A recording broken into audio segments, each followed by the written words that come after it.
Just another quick story I want to tell you guys real quick about how strong or how effective local support can be, right? So a couple years ago, a friend of mine was hitting me up. It's like, yo, I got this artist. I want you to come meet him. I want you to come listen to this artist. I want you to come meet him. I'm like, well, just send me the song. I'm mad busy. I don't have time to go. I'm like, where's the artist? He's like, oh, in Brooklyn. I don't have time to go to Brooklyn. Just send me the song. Like, yo, if I send you the song, you're not going to understand it. I need you to come meet the artist. I'm like, all right, fine. So finally, maybe after like a month, I was like, all right, fine. I'm going to meet y'all there tonight. Because they was like, oh, we in the studio in Manhattan. I'm like, all right, cool. I went down there to meet him. And it was Pop Smoke, right? So Pop Smoke at the time had a couple of records out on the street, but nothing really crazy yet, right? And no, excuse me. The reason I went was because the guy, Steven Victor, is a good friend of mine, and we went to school together, whatever. He just keep beating me in the head about, I got this artist, you gotta meet him. You're not gonna understand the music if you don't meet him. So I met Pop, right? But here's the thing. Here's the thing about having a plan and knowing what you want to do. The first night that I met Pop Smoke, here he is. He's in the studio in Brooklyn, here in Manhattan. He got all his Brooklyn homies is there. They all there. 5 years there. Everybody's there, going crazy. So I'm like, all right, I'm in the studio for a couple of while. They doing their thing. So then we take a minute and we just talk.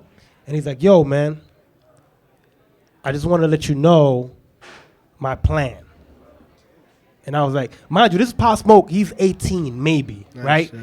He's like, I want to let you know my plan, bro. Like, you know what I'm saying? Like, I know I'm playing all these records right now, and it's that drill shit, and it's crazy, but I got real records, you know what I'm saying?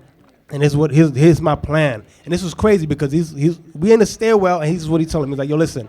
So I got all these, right now, there's a lot of records out that are like pop records. I don't remember what was out at the time, but it was like a lot of like pop hip-hop records. He's like, yo, I'm going to come with this drill shit, and I'm going to fuck the game up. I'm going to come with the drill shit, and I'm going to flip the game. Everybody's going to go that way. He was like, I got all my guys with me. I'm signing Fabio. I'm signing this guy. I'm signing that guy, right? This is the plan. I got these. He played me, that night he played me Welcome to the Party, Dior, and a record he had with Fabio that was on his second album, right? Then he played me all the sing-songy records. What y'all niggas want that shit? He played me Ja Rule. He has a record that he sampled a Ja Rule. He has a whole bunch of pop records. He's like, these right here, these are my hit records. Once I get their attention with this shit right here, I'm gonna go with this. When everybody comes here now, everybody gonna come flip here, I'm going here. That was his plan from day one. So when you hear his first album come out and it's like, there's a lot of pop songs, a lot of poppy songs on there, you're like, yo, this wasn't what I expected. He had this planned out from day one, right? Then that's part one. Part two was the perseverance, right? So they go, okay, we're gonna go Welcome to the Party, and I'm like, all right, cool, I get it. I don't like this song, but I understand your vision. I'm gonna keep it real. I'm gonna keep it 100 with y'all. I did not like Welcome to the Party. I was like, yo, I don't like this song. This is different. No, because at the time you gotta remember that shit wasn't the sound yet, bro. So people wasn't really up on that like that. You know what I'm saying? It was in Brooklyn. In Brooklyn, it was moving. In Brooklyn, it was the movie. And that's what helped it, too, because I was like, they're like, yo, we doing a show tomorrow they did some show at a high school in Brooklyn. And I was like, all right, in Canarsie. I was like, all right, cool, I'm going to come out just to see what it is. I went to the show, and it was about 1,000 kids in there. He comes on, and they act like he's God.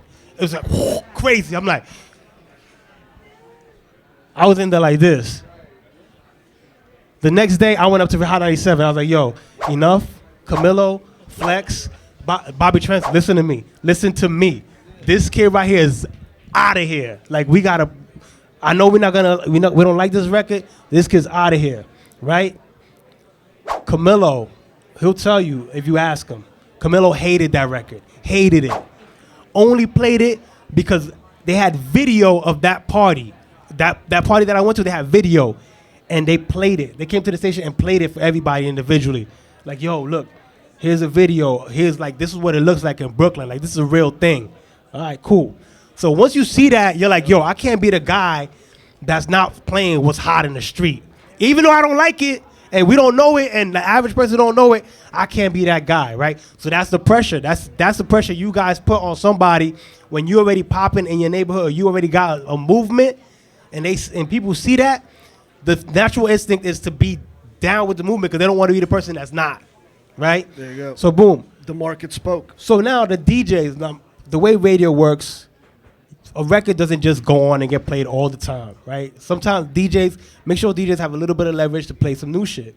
So Pop Smoke record, they were playing the record. Now what happens after that, this is the caveat of whether your record goes or not. When they put it into research. Research is when radio stations take the record and they play it for a bunch of people in the room or whatever, and they say whether they like it or not, whatever the fuck. If they don't like it, you're gone. So they put about 50 records in research every week, every month or whatever. That record came back 51. Bottom of the barrel. Our program director was like, bro, get that shit out of here. We're not playing that. That shit is not it. Wow. We all had to fight for it. Like the DJs was like, no. You don't understand. This is the biggest in the street. And by this time it was growing. So now, like you know how you looked at me when I said I didn't like Welcome to the Party. It was like, oh, you crazy? By this time it was to that level in the street. But the average mom that's getting in their car at 5 o'clock don't give a fuck about that shit. She's like, what the fuck is this shit? Play Nicki Minaj, right? Yeah. So that just shows the perseverance that people have to put behind these songs. That song didn't go from 1 to 2. That Pop Smoke was a gradual build that only built, and the only reason that shit worked was because of that video, because of In the Club and his hood. Because he was already signed at that time. Pop Smoke was already signed at that time, but he had no label support because they ain't believe in it. But he got the people in his hood to believe in that shit. And he was a star in his hood. He couldn't walk down a block. That song came on and everybody was supporting it, right? So that's what I mean by real tangible support. Where you could show that goes a long way. I would say even more than streams, right? Because streams, you look at streams, you're like, all right, cool, but where's the streaming, right? Yeah. Like a record can have 1 million streams and you've never heard it.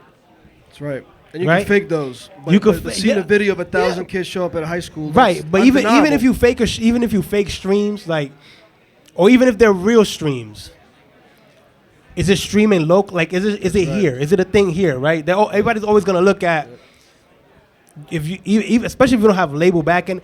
Everybody's gonna look at, well, where is it big? Like, if it's big, where is it big? Like Pop Smoke shit was big in Brooklyn, then it spread to Queens, and it spread to the Bronx, and even then, after that record was a big record here in New York, they wasn't playing that shit outside Connecticut, maybe, and Pennsylvania, Philly, maybe. That's what I'm saying. In Baltimore, like, because I'm in the music industry, I'm looking for these. I know Jay's, like, have you heard of this guy? You told me about Pop Smoke. And then I'll look him up, and like Baltimore's not that far from New, and we're in the digital age. This is 3 years ago, so it's not like it's gonna go viral.